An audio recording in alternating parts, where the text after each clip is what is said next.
आहुस्त्वामृषयः सर्वे देवर्षिर्नारदस्तथा असितो देवलो व्यासः स्वयं चैव ब्रवीषि मे।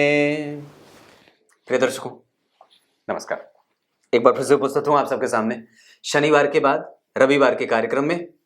विश्लेषण जन्म कुंडली का इस कार्यक्रम के अंतर्गत आज इस हफ्ते मैंने जिनकी कुंडली चुनी है, इनका नाम है एस्ट्रो आर्या और यह है दिल्ली से। श्रीमन ने अपने विवाह के बारे में पूछा है, कब, कैसे और किस तरीके का दाम्पत्य रहने वाला है। आप लोग कार्यक्रम अंतिम तक नहीं देखेंगे, मुझे बहुत अच्छे से पता है, पर एक बात आप लोगों को पहले ही बता दूं, आज मेरी बात जिससे हुई और जिस तरीके के लोगों से मेरी बात होती है, जिस तरीके से मैं बात करता हूं, वो आपको एक मैसेज देना चाहता हूं। जरा ध्यान से समझिएगा। ये जरूर ही सबको समझने की आवश्यकता है, चाहे वो किसी भी स्थिति से आता हो। आज मेरी बात बंगाल के कोलकाता से एक व्यक्ति से हुई। 67 के वो व्यक्ति थे, 1967 मतलब का उनका जन्म था। थोड़ी सी छोटी सी कहानी है। श्रीमान आपका नाम तो क्या है मैं आपको बता दूं, आप तो इसी नाम से कमेंट लिखते हैं। आपका नाम है राजेश आर्या, यही है आप। बहुत दिन से आप लिखते हैं और बहुत दिन से आपका अधिकार भी है, बाकी के लोग भी हैं। मैं अंकिता जो है वो अधिकारी या ऐसे करके हैं, उनकी कुंडली भी खोज रहा था पर वो मिली नहीं, चले गए। और भी लोग हैं, बहुत सारे लोग हैं, सबकी कुंडलियां देखी जाएंगी, निश्चिंत रहे, धीरे धीरे सबकी देखूंगा। जुड़ रहे नए लोग भी, पुराने भी हैं, बात पूरी कर लूं। कोलकाता के वो व्यक्ति ने मुझसे बात करी और 15 से 20 मिनट बात करने के बाद जब उनकी कुंडली की समस्या खत्म हो गई, बातचीत मैंने हमारी सब खत्म हो गई, तो उन्होंने कहा कि पंडित जी स्थान परिवर्तन की योग हैं क्या। मैंने कहा कि क्यों क्यों क्योंकि कारण जानना जरूरी है। मैंने कहा किस तरीके का स्थान परिवर्तन, तो उन्होंने कहा कि पूरे तरीके से स्थान परिवर्तन का योग बताइए। मैंने कहा ऐसा क्या है पूरे तरीके से स्थान परिवर्तन का योग, मतलब मैं समझा नहीं। तो लेकिन मुझे जो है वो ये बंगाल छोड़ के जाना है, बंगाल की बात है, मुझे बंगाल छोड़ के जाना है, कोलकाता में मैं नहीं रहना चाहता। बड़े थोड़े रंज भी थे। मैंने कहा क्यों, ऐसी वो क्या बात है, क्यों जाना चाहते हैं। तो उन्होंने बात कही कि पंडित जी पश्चिम बंगाल में एक जगह है मेदिनीपुर, मेदिनीपुर एक जगह है, वहां पे आप आज से 5 साल पीछे जाइए तो वो पूरा जो इलाका था वो हिंदुओं का था। आज वहां से सारे हिंदू पलायन कर चुके हैं, वो सारा जो एरिया है वो मुसलमान भाइयों ने घेर रखा है। और अब वहां पे थे भी कि नहीं, स्थिति ऐसी है कि वहां पे एक भी हिंदू नहीं दिखते हैं। और उसके बाद उन्होंने यही बात कही, वो बड़े मतलब रौंदे गले से उन्होंने मुझसे बात कही थी कि पंडित जी आपको मैं भरोसा दिलाऊं कि वस्तुतः यहां पे स्थिति ऐसी है कि बांग्लादेश से सटे होने के कारण, ध्यान से समझिएगा, ये बात बहुत गंभीरता से बोल रहा हूं, बांग्लादेश से सटे होने के कारण यहां पे इतने ज्यादा मात्रा में मुसलमान आ रहे हैं और उनका Aadhaar card, PAN card, ration card इतना मतलब धड़ल्ले से बन रहा है कि वो लोग अपने आप को बांग्लादेशी ना दिखा करके भारतीय मुसलमान दिखा करके और वहां के एरिया पे कब्जा कर रहे हैं। और आपको बताऊं कि वहां पे निकलना मुश्किल हो रहा है। यह स्थिति बंगाल की है, यह स्थिति पश्चिम बंगाल की है, कोलकाता की बात कर रहा हूं मैं।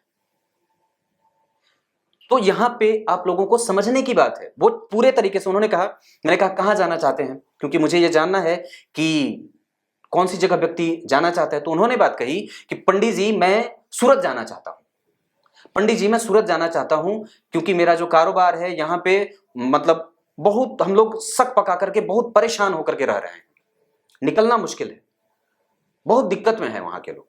ये बात है, मैं सामने से बोल रहा हूं। और वृद्ध व्यक्ति कभी झूठ नहीं बोल सकता कि यहां पे लोग आधार कार्ड, पैन कार्ड पता नहीं इतनी जल्दी जल्दी इतना आसानी से उन लोगों का बन जा, इतनी आसानी से उन तक पहुंचे उनकी चली जा रही है कि वो लोग खुद को और जो है वो सरकारी संस्थाओं पे, सरकारी चीजों पे सब जगह उनका अधिकार बन रहा है और हम लोगों का वहां पे रहना मुश्किल हो रहा है। 100 मुस्लिम लोगों के बीच में एक हिंदू परिवार मुश्किल से रह पाता है, जबकि ये बात बड़ी अजीब है। आज मेरी बात जिस तरीके से उनसे हुई, मैं बड़ा परेशान था और बड़ा चिंतित भी हूं। ये स्थिति हमारे भारत की है, जहां पे विदेशी आकर के, आप जरा सोचिए, एक बात और है जो मैं आने वाले दिनों में अपने कार्यक्रम में और कहूंगा और फिर से कहूंगा। एक कैनेडियन से मेरी बात हो रही थी जो राजस्थान की हैं, हनुमानगढ़ जगह है राजस्थान में, और ये इस तरीके की बात करने की हिम्मत ना सभी ज्योतिषियों में नहीं होती है, सभी ज्योतिषी में नहीं होती, किसी में नहीं होती है। मैं सामने से बोलता हूं। तो क्या हुई बात कि हनुमानगढ़ी की वो जातिका कनाडा में रहती है, पर उसने बात कही कि पंडित जी अभी तो दिल्ली में दंगे छिड़े हुए हैं, ऐसा है, ये है, वो है, तमाम तरीके की बातें। तो मैंने कहा कि अच्छा एक बात बताओ, ऐसा क्यों होता है कि कनाडा में तो कभी दंगे नहीं होते, जबकि वहां पे अंग्रेज भी हैं और सिख भी हैं। तो उन्होंने कहा कि यहाँ की सबसे अच्छी बात यह है कि आप जैसा पढ़ा व्यक्ति भी कनाडा में आकर के अपना जो है वो रेसिडेंशियल वीजा नहीं बनवा सकता है, इतनी आसानी से नहीं रह सकता है। जबकि भारत सरकार के पास ऐसी स्थिति, मतलब यहाँ पे इस पे काम करने की आवश्यकता है कि किसी भी तरीके का व्यक्ति आकर के यहाँ पे ना रह सके और यहाँ पे अशांति ना फैला सके। हमें सबसे ज्यादा मैं कहना चाहता हूं कि आप लोग इस बात पे जरूर ही सरकार से मांग करिए, क्योंकि ब्राह्मण ये बात कह सकता है सामने से कि वास्तव में वस्तु स्थिति क्या है और समाज को किसकी आवश्यकता है। हमारे पास जो आधार कार्ड बनाने वाले लोग हैं वो धड़ल्ले से कितनी बार ऐसे लोगों का आधार कार्ड बना देते हैं, पैन कार्ड बना देते हैं, ड्राइविंग लाइसेंस बना देते हैं, वोटर आईडी कार्ड बना देते हैं, जो हमारे होते ही नहीं है, जो हमारे रीच के हैं ही नहीं। और फिर वो जो है वो यमुना किनारे बस जाते हैं। पहले वो झुग्गी झोपड़ी में रहते हैं, उसके बाद फिर जो है वो कहां के और कहां के पहुंच जाते हैं, और फिर क्या क्या कर देते हैं। और सबसे अच्छी बात है जो मैं आप लोगों को बताऊं कि इस पे जरूर ही सबसे पहले आपको अपने अंदर झांकने की आवश्यकता होगी, क्योंकि आप सिर्फ अपनी थाली देखते हैं। एक ऐसा वर्ग जो सिर्फ अपनी थाली नहीं देखता, वो दूसरे की थाली को भी देखता है, पर हमारा वर्ग सिर्फ अपनी थाली देखता है, दूसरे की थाली को नहीं देखता। उसमें भोजन है कि नहीं है, वो भूखा सोया है कि नहीं सोया है, उसके पेट भरे हैं कि नहीं भरे हैं। मैं ये चीज आप लोगों को बताना चाहता हूं कि वस्तुतः ये भारत सबका है, पर विदेशियों का नहीं है, बांग्लादेशियों का नहीं है, नेपालियों का नहीं है, भूटानों का नहीं है, किसी का नहीं है। ये सिर्फ भारतीयों का है, जिसमें सभी रहे हैं और वर्षों से रहते आए। पर हां, जो अपने नहीं है और जो बाहर से आकर के अगर इसको जो है वो नुकसान पहुंचा रहे हैं, तो इस पे जरूर ही अमल की आवश्यकता है। नहीं तो पता चला कि केरल, बंगाल, बंगाल से बिहार, में तो बिहार में हूं, मुझे तो सबसे ज्यादा डर लग रहा है, और बिहार के बाद फिर उत्तर प्रदेश, और फिर पता चला दिल्ली, दिल्ली में तो पहुंच गया। ये बात समझने की है, और इस पे किसी भी तरीके से मैं समझता हूं कि जरूरी संज्ञान लेने की आवश्यकता है, चाहे वो कहीं की भी सरकार हो। बड़ी बोल दिया।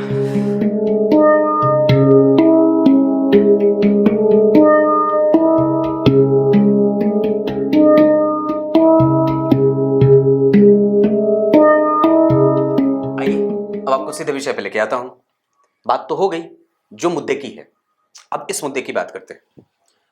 एकदम निकट आ जाइए, ये यूं पास, हाँ बिल्कुल कहीं नहीं जाना, एकदम सट के रहिए और बिल्कुल ध्यान से समझते जाइए। 1989 इनका डेट ऑफ बर्थ है, मार्गशीर्ष माह में इनका जन्म हुआ है।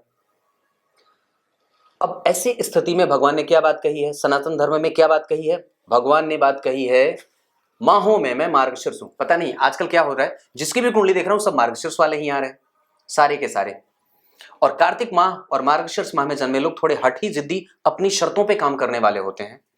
दक्षिणायन में जन्मे होने से आत्मबल कई बार कमजोर हो सकता है, और कई बार व्यक्ति जो है वो आर्थिक तंगी से भी गुजर सकता है। इस वजह से आपको इस पे ध्यान देने की आवश्यकता होगी। हेमंत ऋतु, कृष्ण पक्ष के चतुर्दशी तिथि। हेमंत ऋतु में जन्मे होने से व्यक्ति जो है वो सबसे पहले तो बड़ा ही शुद्ध, बड़ा ही सात्विक और बड़े ही आराम से काम करने वाला होता है। उसको कभी भी जल्दबाजी नहीं होती है, चुपके चुपके चुपके चुपके अपना काम करता रहता है। रविवार ये बड़ा ही व्यक्ति को शुद्ध, प्रबुद्ध और बुद्ध बना दे। कृष्ण पक्ष के चतुर्दशी के चंद्रमा आपको परेशान कर सकते हैं। और एक बात और है, इधर लगातार जितनी कुंडलियां मैं देख रहा हूं सब कृष्ण पक्ष की चतुर्दशी। ऐसी स्थिति में आपको संतुलित होना पड़ेगा, और निसंदेह आपको हमेशा ही प्रभावित अपने आप को करते रहना होगा अच्छी चीजों से, नहीं तो आप कमजोर पड़ सकते हैं, मानसिक रूप से, आर्थिक रूप से, सामाजिक रूप से, और किसी भी तरीके से।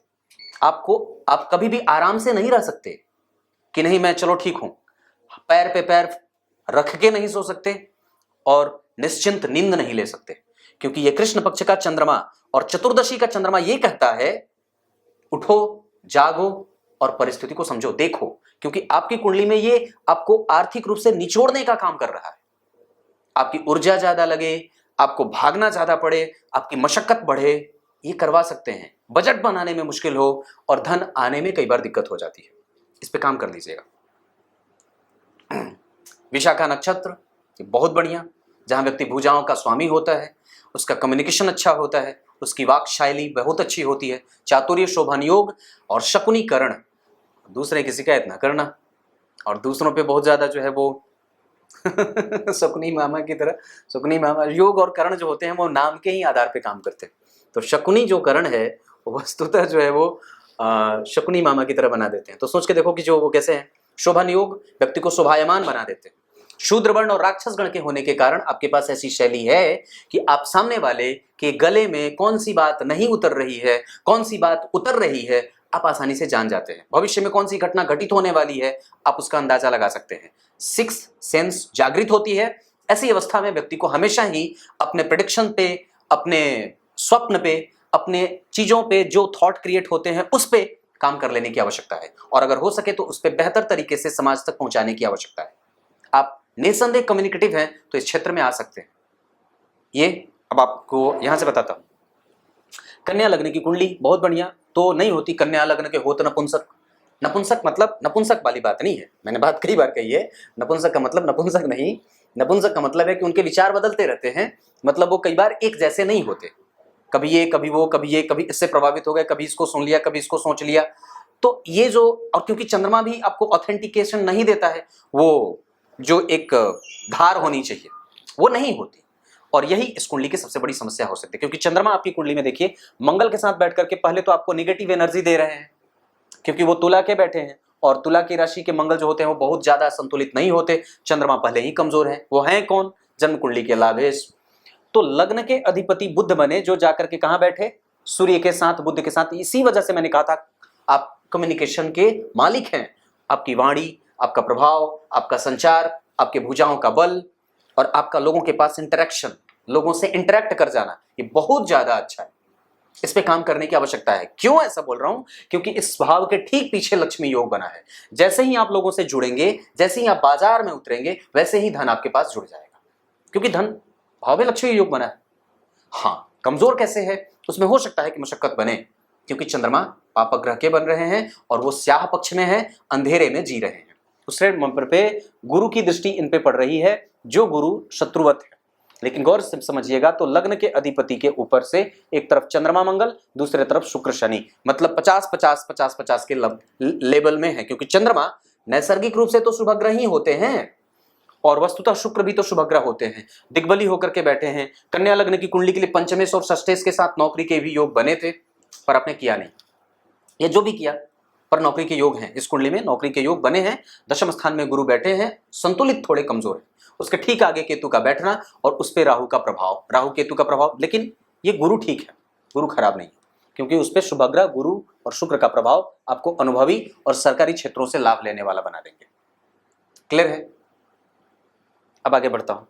विवाह वाला पक्ष, सप्तम भाव के अधिपति शनि से देखे जा रहे हैं जो छठे भाव के अधिपति। ये काम कर रहे होंगे, संभव है क्योंकि वो शनि है और देर तो करेंगे ना किसी न किसी वजह से। तो छठे भाव के अधिपति होकर के वो आपकी कुंडली में चतुर्थ में बैठे थे तो आपके नौकरी के लिए काम कर रहे थे, सरकार से लाभ दिलवाने का काम कर रहे थे। पर जरा विचार करिए तो वो आपकी कुंडली में कहां? शुक्र कौन है? तो भाग्य भाव के अधिपति होने के साथ साथ वो धन भाव के अधिपति होते हैं। कन्या लग्न की कुंडली में नीच के भी बैठेंगे तो भी खराब नहीं होगा और इस कुंडली के लिए वो सर्वाधिक योग कारक ग्रह के रूप में भी जाने जाएंगे। कन्या लग्न की कुंडली के लिए शनि, शुक्र और बुध अच्छे माने जाते हैं, तो ये अच्छे हैं।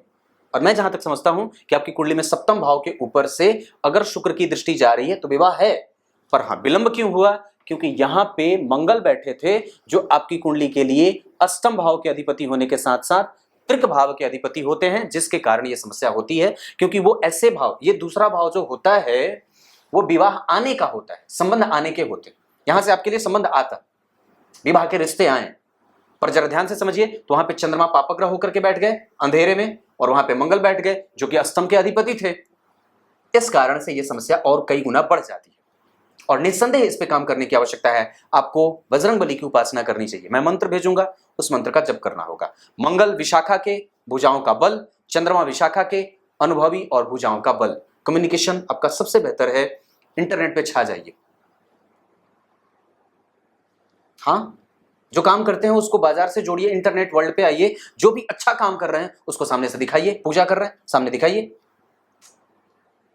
पाठ कर रहे हैं सामने दिखाइए, क्योंकि आपका दिखाना ही आपको आगे बढ़ा देगा, क्योंकि आपका दिखाना ही आपको आगे बढ़ा देगा। ये काम जरूरी है। गुरु आपकी कुंडली में वक्री होकर के बैठे हैं भाई साहब, वक्री ग्रह असंतुलन में चला जाता है, सप्तम भाव के अधिपति होकर के वक्री हुए हैं और आर्द्रा नक्षत्र में बैठे हैं, कंफ्यूज टोटल। अब यहां पे व्यक्ति जो है वो संपूर्ण अपने सुख का भोक्ता नहीं बन पाता, या जिस ऊर्जा के लिए वो बना हुआ है, या जिस ऊर्जा को जहां लगाना चाहिए वहां वो नहीं लगा पा रहा, और उसको दरअसल दिख ही नहीं रही है बात कि कहां से शुरू करूं, कहां से शुरू करूं। पंचम भाव के अधिपति शनि शुक्र के साथ बैठे हैं, राहु यहां बैठे, इस वजह से भी कई बार कमजोरी बन सकती है, हालांकि मित्रवत है, कोई विशेष परेशानी वाली बात नहीं है। यहाँ पे शनि के बैठे होने से थोड़ी सी कमजोरी, यहाँ पे गुरु के बैठे होने से गुरु का प्रभाव जन्म कुंडली में जरा गौर करिए तो किसी शुभ ग्रह का कोई प्रभाव नहीं है, लेकिन शुक्र और शनि जैसे ग्रह देख रहे हैं जो कि भाग्य के अधिपति हैं। अब जरा ध्यान से समझिए, तो विवाह होने के बाद ही व्यक्ति का भाग्य भी बढ़ेगा, क्योंकि भाग्य भाव के अधिपति का संबंध सप्तम भाव के अधिपति के साथ हुआ है। क्लियर है? विवाह होने के योग चंद्रमा तुला के, और अभी आपकी कुंडली में मुझे लगता है कि अभी थोड़ा इंतजार और बाकी है, पर वस्तुतः नवांश कुंडली में अगर देखता हूं तो आपकी कुंडली में जो राशि बनी है वो वृषभ की बनी है, और यहां से भी बहुत अच्छे संतुलन तो नहीं बन रहे हैं, पर वहां से अगर देखता हूं तो यहां भी कुछ बहुत बेहतर नहीं दिख रहा, थोड़ी विलंब की स्थिति जरूर बन रही है। बुध की दशा चल रही है जो दशम भाव के अधिपति हैं, तो बुध में मंगल आना होगा। बाप रे, 23 के 5वें महीने से योग बन रहे हैं, 2023 के 5वें महीने से आपको प्रयास करना चाहिए। और एक बात और बता देता हूं, आपकी कुंडली में पंचम भाव के अधिपति जो हैं वो चतुर्थ भाव में बैठे हैं, गुरु से देखे जा रहे हैं, है पंचम भाव के अधिपति चतुर्थ में बैठे हैं, गुरु से देखे जा रहे हैं, द्वितीय भाव पे गुरु की दृष्टि है, चतुर्थ स्थान पे गुरु की दृष्टि है, उसके बाद छठे स्थान पे भी गुरु की दृष्टि है। इस वजह से आपकी कुंडली में प्रतियोगिताओं में विजेता या प्रतियोगिताओं से व्यक्ति विजित हो जाता है, वो हारता नहीं है, डिफीट नहीं होता उसका। उसके बाद आपकी कुंडली में यहाँ पे सूर्य नीच के हो जा रहे हैं, गुरु राहु केतु के संपर्क में, और यहाँ के अधिपति शनि जो है वो जन्म कुंडली में देखिए बैठे हैं, तो यहाँ भी कोई खराबी नहीं है, ठीक है। राहु केतु का प्रभाव गुरु को प्रभावित कर सकता है, इस वजह से कई बार वो समस्या दिख रही है, पर यहाँ चंद्रमा बढ़िया बैठे हैं, यहाँ मंगल बढ़िया बैठे हैं, यहाँ पे गुरु जो है वो जन्म कुंडली में जो स्थिति बना करके बैठे हैं वहाँ पे थोड़े कमजोर हो रहे हैं जरूर ही, राहु केतु के संपर्क में है वो, उनके पास कोई विशेष बल नहीं दिख रहा, थोड़ी मेहनत है और करनी होगी। और मैं समझता हूं कि आपको बल लगाने की आवश्यकता है। अभी आपको 2022 के 12वें महीने से कुछ अच्छे संकेत मैं यहां से भी देख रहा हूं, जहां आपकी कुंडली में 2023 का चौथा महीना, 2022 का 12वां महीना, 26 दिसंबर के बाद की स्थितियां कुछ आपके विवाह के लिए संतुलन पैदा कर सकती हैं। आपको प्रयास करना होगा, हाँ दम लगाना होगा, क्योंकि वस्तुतः जो है वो बुध की दशा चल रही है, जो दशम भाव के अधिपति होने के साथ साथ लग्नेश के अधिपति हो, लग्न भी होते हैं। लग्नेश की दशा में और लाभेश की दशा में कोई भी चीज पूरा हो सकती है। याद रखिएगा, ये सूत्र बता देता हूं, अगर कोई भी चीज पूरा करना हो तो आपको उसमें देख लेना चाहिए कि लग्नेश आ रहे हैं, अगर उनके पास बल है तो, अन्यथा नहीं। ये बल चेक कौन करेगा? ये कोई ज्योतिषी चेक कर सकता है, खुद से चेक ना करने लगिएगा। तो लग्नेश और लाभेश अगर आते हो, क्योंकि बुध जो है वो जन्म कुंडली में वृश्चिक राशि में बैठे हैं, और 8 नंबर की राशि में वृश्चिक राशि में बुध खराब नहीं होते, खास करके तब जब उनके साथ सूर्य बैठा हो, जो इस कुंडली में 12वें भाव का अधिपति है, जो सैया का सुख देता है। यानी कि 12वें भाव के अधिपति के साथ अगर लग्नेश बैठेंगे तो दूर से संबंध आए, और विवाह के लिए रिश्ते उत्तर दिशा की तरफ ढूंढिए। धनु लग्न, तुला राशि, धनु राशि, तुला राशि, और उसके बाद विवाह के लिए वृषभ राशि और मकर राशि, ये लोग आपके लिए अच्छे रहेंगे। मित्रता किसी से करनी हो, वृषभ और मकर, तुला, ये सब अच्छे हैं। कर्क राशि आपके लिए ज्यादा अच्छी है, गुरु आर्द्रा के बैठे हैं, इस वजह से बलवान थोड़े कम है, इस कारण से ही मंगल मांगलिक कृत्य कराते हैं। अब जरा ध्यान से देखिएगा तो उस मंगल के ऊपर किसी शुभ ग्रह का कोई प्रभाव नहीं है, और लग्न पे शनि की दृष्टि है। रही सही कसर ये पूरी करवा देते हैं, क्योंकि श्रीमान जो है वो छठे भाव के अधिपति हैं, चतुर्थ में बैठ गए, तो मानसिक शांति देंगे नहीं, इन्होंने ठेका ले रखा है, क्योंकि मैं तुम्हें दूंगा नहीं। हालांकि और भी स्थिति बिगड़ सकती थी, पर वहां पे है ये कि सरकार बैठे थे, विवाह के मालिक और आपकी कुंडली का कारक जो किसी भी पुरुष जातक की कुंडली में स्वयं पत्नी होता है, वो शुक्र आपकी कुंडली में छठे भाव के अधिपति के साथ बैठा था, उससे तृतीयस्थ चंद्रमा बैठे थे। इस वजह से ये बात थोड़ी गड़बड़ हो रही है। उस भाव से चतुर्थस्थ कोई ग्रह नहीं है, उस भाव से चतुर्थस्थ कोई ग्रह नहीं था, इस वजह से शुक्र को कमजोरी मिल रही है और वस्तुतः वो छठे भाव के अधिपति के साथ बैठे थे, इस कारण से समस्या बन रही है। जागिए, इधर देखिए कहां सोए। दशमांश कुंडली में जो स्थिति मैं देख रहा हूं, यहां पे चंद्रमा उच्च के, खुद का कारोबार भी व्यक्ति कर सकता है, शुक्र बढ़िया है, संतुलन है, थोड़ा कमजोर है, गुरु राहु केतु के संपर्क में है, मंदिर का दर्शन, मंदिर को धोने का काम, धार्मिक कृत्य में आगे बढ़िए, गाय की सेवा और पूर्वजों को याद करिए, ब्राह्मण की सेवा करिए, ब्राह्मण का आदर करिए, उसका सम्मान करिए, धर्म गुरुओं के पास जाइए पर बाबाओं के पास नहीं, धर्म की सेवा करिए। कुछ ना मिले तो अपने घर में गीता जी का स्थान रखिए, गाय की सेवा, गाय को पालने का काम करिए, पीपल का वृक्ष लगाइए, अशोक का वृक्ष लगाइए, जामुन का वृक्ष लगाइए, ये काम आप कर सकते हैं। आपकी कुंडली में ये बात बनती है। विश्व प्रसिद्ध होने का योग आपकी कुंडली में लगा है, माता की सेवा करने का योग लगा है, भाग्य भाव के अधिपति का चतुर्थ स्थान में आना, शनि के साथ बैठना, आप कभी अन्याय नहीं हो सकते, कभी भी अन्याय नहीं कर सकते और वस्तुतः आप डरपोक भी हो। लो बोल दिया, थोड़ा तो डर है, किसका? अपने ऊर्जा के असंतुलन में जाने का, क्योंकि सूर्य जो है वो आपको जो है वो बहुत बेहतर ऊर्जावान और क्षमतावान बना रहे हैं और वस्तुतः सूर्य और बुध की दोनों की दृष्टि का प्रभाव जन्म कुंडली के भाग्य भाव पे पड़ रहा है, जहां के अधिपति, भाग्य भाव के अधिपति, गौर करिए, शनि जैसे ग्रह के साथ बैठे हैं, जो कौन होता है? वस्तुतः आपकी कुंडली का पंचमेश। तो ये स्थिति कितनी अच्छी बनी है आपको पता नहीं है। पंचम भाव के अधिपति, नवम भाव के अधिपति एक साथ चतुर्थ स्थान में बैठ करके योग कारक ही नहीं, सबसे ज्यादा अच्छी स्थिति बना रहे, क्योंकि ये पूर्वजों का आशीर्वाद व्यक्ति को मिला होता है। ये कहता है कि आगे बढ़ो, मैं हूं तेरे पीछे, मैं हूं। साक्षात यहां पे कुंडली ये कह रही है कि आपके पूर्वजों का आशीर्वाद है, आपके जितने भी बड़े लोग हैं, चाहे गुरुजन हो, संत जन हो, सबका आशीर्वाद आपके पास मिला हुआ है। इन लोगों से पैठ बनाइए, इन लोगों के निकट जाइए, इन लोगों को सुनिए, इन लोगों को समझिए, इनसे अपनी साध बढ़ाइए। कहां बैठे हैं? पट खोल दूं आपके। शनि सबसे ज्यादा बढ़िया, चंद्रमा बहुत अच्छे, मंगल बहुत बढ़िया, पर आपकी कुंडली में शुभता थोड़ी कमजोर है, क्योंकि लग्नेश और गुरु थोड़े कमजोर बन रहे हैं। मैं जहां तक समझता हूं, इस कुंडली में बुध ज्येष्ठा में बैठे हैं, नक्षत्र तो उनका खुद का है, पर फिर भी वो आपको कुंठित कर देते हैं। दरअसल व्यक्ति शुरू कहां से करे ये उसको पता ही नहीं है, या कहां से आरंभ करना है ये उसको ज्ञात नहीं हो रहा है। इस चीज का पता लगाने के लिए आपको मंदिर जाना होगा, मंदिर की सफाई का ध्यान रखिए, किसी मंदिर के कमेटी के सदस्य बनिए, सक्रिय सदस्य बनिए, और उसके बाद जन्म कुंडली के आधार पर मैं ये बात कहूं तो बुध को आगे बढ़ाने के लिए, ताकि आपकी कुंडली का लग्नेश बली हो जाए, गणेश जी के मंत्र का जप करिए, शमी के पत्तों को शिव जी के ऊपर अर्पित करने का प्रयास करिए, सोमवार के सोमवार। ये प्राय मैं पंचांग में लिखता रहता हूं, उससे देखा करिए।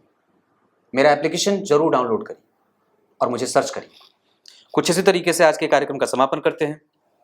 विवाह अच्छा है, पर हो जाए तब, और होने के योग इस साल के 10वें महीने से, अगले वर्ष के 5वें महीने, चौथे महीने से, और अगले वर्ष के 5वें महीने से बिल्कुल वो समीप हो जाएगा जब आपकी शादी होने के योग बन रहे हैं।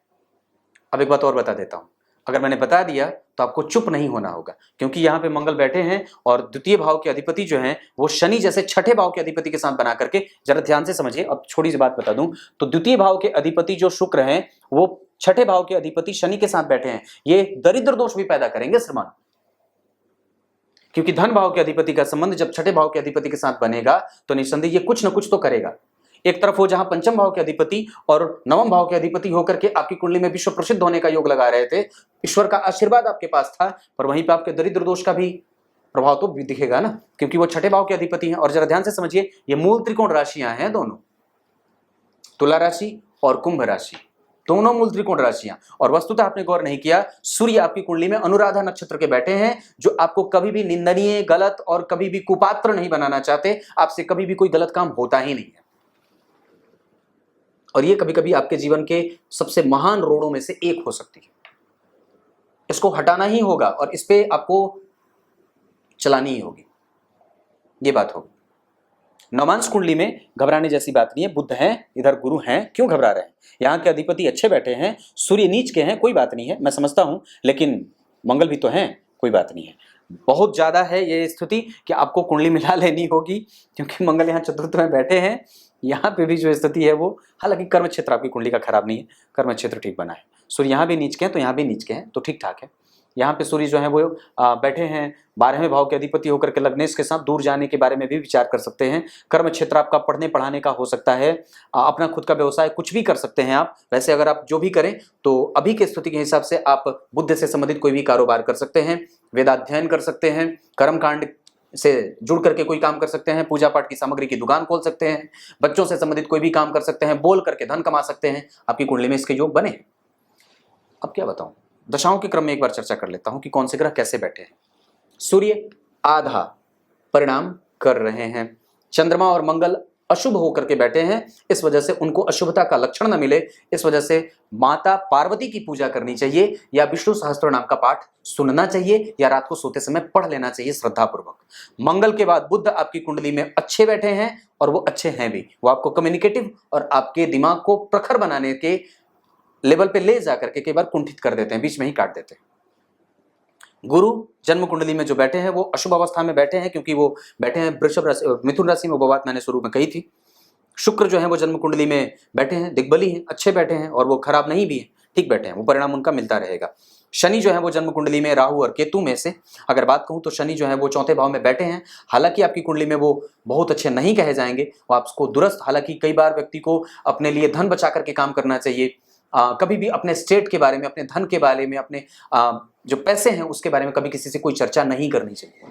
ये बात इतनी थी। उसके बाद आपकी कुंडली में शुक्र की बात करता हूं, तो शुक्र जो है वो वस्तुतः जरा ध्यान से समझिएगा, आपकी कुंडली में उनकी उच्च राशि यहां बन रही है, और शुक्र जो है वो द्वितीय भाव के अधिपति होकर के चतुर्थ में बैठे हैं। वो देंगे जरूर, पर मंगल और शनि का प्रभाव लग्न पे है, लग्नेश के साथ है, थोड़े कमजोर दिख रहे हैं, क्योंकि उनके पास बल कमजोर हो रहा है, वो अशुभता के लक्षण ज्यादा दिखा रहे हैं। तुला राशि में मैंने शुरू में ही बात कही थी, बहुत अच्छे नहीं होते, गुरु के बारे में पहले ही कहा था। तो ये सारी चीजें जो है मैं इनको ठीक करने के लिए मैं आपको एक मंत्र भेज दूंगा, वो आप उसको थोड़ा सा जप लीजिएगा मंदिर में जाकर के, और जो भी व्यथा है वो भगवान या माई के चरण में जाकर के कहेंगे तो ठीक हो जाएगी बात। राहु और केतु में, राहु जो है वो आपकी कुंडली में जिस तरीके से बैठे हैं उसके आधार पर पंचम के राहु कभी खराब नहीं होते, धनिष्ठा नक्षत्र में बैठे हैं, और पंचम के राहु सम संख्या में मित्रवत हैं, खराब नहीं है। पर एक बात बताऊं कि इस भाव का अध्ययन जब आप करते हैं तो एक बड़ी अच्छी सूत्र यहां पे बात बता देता हूं, याद रखिएगा। पापक ग्रह की राशि में बैठना अच्छा नहीं होता है। अगर यही वो 6 नंबर की राशि में बैठ जाते तो इतने बुरे नहीं होते, अब तक विवाह हो चुका होता। पर ये मित्रवत है, तो फिर भी मित्र है, तो फिर भी तो कुछ ना कुछ तो घोलघाल करेगा, कुछ ना कुछ तो घोलघाल करेगा, वही कर रहे हैं। ये पंचम भाव है। अब यहां से 3 घर आगे आप बढ़ेंगे तो गृहस्थ में स्वीकार कर लिए जाएंगे, और यहां से 3 घर आगे बढ़ेंगे तो उसका भाग्य मिल जाएगा, और यहां से 3 घर आगे बढ़ेंगे तो आपकी इच्छा की पूर्ति हो जाएगी, 1 घर आगे बढ़िएगा मोक्ष मिल जाएगा। पर वस्तुतः संबंध की शुरुआत यहां से होती है। इस भाव के अधिपति देखिए जन्म कुंडली में तुला राशि के अधिपति शनि के साथ बैठे हैं, ये दरिद्र बना रहे थे, तो किस वजह से? वैचारिक मतभेद, खुद में ही व्यक्ति लड़ता रहे, मन जो है वो बिल्कुल ही शुद्ध है, लक्ष्मी पाना चाहता है, लक्ष्मी के लिए करना चाहता है, बहुत सारी चीजें दिमाग में भरी पड़ी हैं, पर वो एक्सपेरिमेंट के तौर पे ही भरी पड़ी हैं, उसका सही तरीके से इनिशियलाइजेशन हो ही नहीं रहा है। आरंभ वो खाली वो पूरे तरीके से खाली कागज पे ही हो रही है, वो आरंभ मैदान में देखने को मिल ही नहीं रहा है। इस पे बात करने की आवश्यकता होगी और इस पे काम करने की आवश्यकता है। अब क्या बताऊं, खुरा कुंडली देख लूं। देखिए एक बात बता देता हूं, आपकी कुंडली में जो है वो बुध और राहु और केतु, ये तीनों जो ग्रह जा रहे हैं वो उनकी अवस्था ऐसी है जो आपको मेहनत करवा करके तब परिणाम देंगे। बाकी के जितने ग्रह जा रहे हैं वो आपको स्मूथली परिणाम देते रहेंगे, बाकी के जितने ग्रह हैं वो स्मूथली आपको परिणाम देते रहेंगे। पर इस दशा काल में आपको मेहनत करना होगा, मेहनत करनी होगी, और मेहनत की आवश्यकता भी है, ये ग्रह मांग रहा है। आगे बढ़िए, मैं आपको जो मंत्र भेजूंगा उस मंत्र का जप मंदिर में जाकर के करेंगे, और बाकी जितनी चीजें मैंने शामिल कही हैं उसको करने का प्रयास करिए। कुछ इसी तरीके से आज के कार्यक्रम का समापन करते हैं, तब तक के लिए इजाजत दीजिए। कल एक बार फिर से उपस्थित होंगे आप सबके सामने। मुझे बोलने का अधिकार आप लोगों ने ही दिया है, और ये बल मुझे आप लोगों से ही मिला है। आप मुझे बोलने दोगे ना? मैं पूछ रहा हूं, जरूर बताना। गीता जी के 10वें अध्याय के 13वें श्लोक में भगवान ने बात कही है, क्या कही है? अर्जुन ने भगवान ने नहीं अर्जुन ने बात कही है। क्या कही है? ऐसा सब लोग कहते हैं भगवान कि ऐसा कौन कौन कहता है? देवर्षि नारद कहते हैं, व्यास मुनि कहते हैं, अत्रि ऋषि कहते हैं, पाराशर ऋषि कहते हैं, भृगु ऋषि कहते हैं, ऐसे सभी ऋषि कहते हैं कि सब कुछ तो आप ही हो, शाश्वत, सत्य, सनातन, शुद्ध, श्रेष्ठ, अहंकार, प्रकार, भाव, अभाव, प्रभाव, सब कुछ आप ही हो। जो भाव मन में पैदा होते हैं, चाहे वो किसी के अंदर अहंकार के रूप में हो, चाहे वो अहम की भूमिका हो, आप उसको खा जाते हो क्योंकि वो आपका आहार है, दाल भात की तरह। यहां पे अर्जुन ने इस बात को माना है कि हां आप ही हो, क्योंकि ऐसा मैंने आपके मुंह से नहीं, ऐसा मैंने सबके मुंह से सुना है। और भगवान यहाँ पे जो बात बोल रहे हैं वस्तुतः यहाँ पे अर्जुन ने उनकी पुष्टि करी है कि हाँ ऐसा है, मैं मानता हूं और ये बिल्कुल है कि आप ही हो सब। कुछ इसी तरीके से आज के कार्यक्रम का समापन करते हैं। तब तक के लिए इजाजत दीजिए। कल एक बार फिर से उपस्थित होंगे आप सबके सामने। तब तक के लिए बहुत बहुत नमस्कार।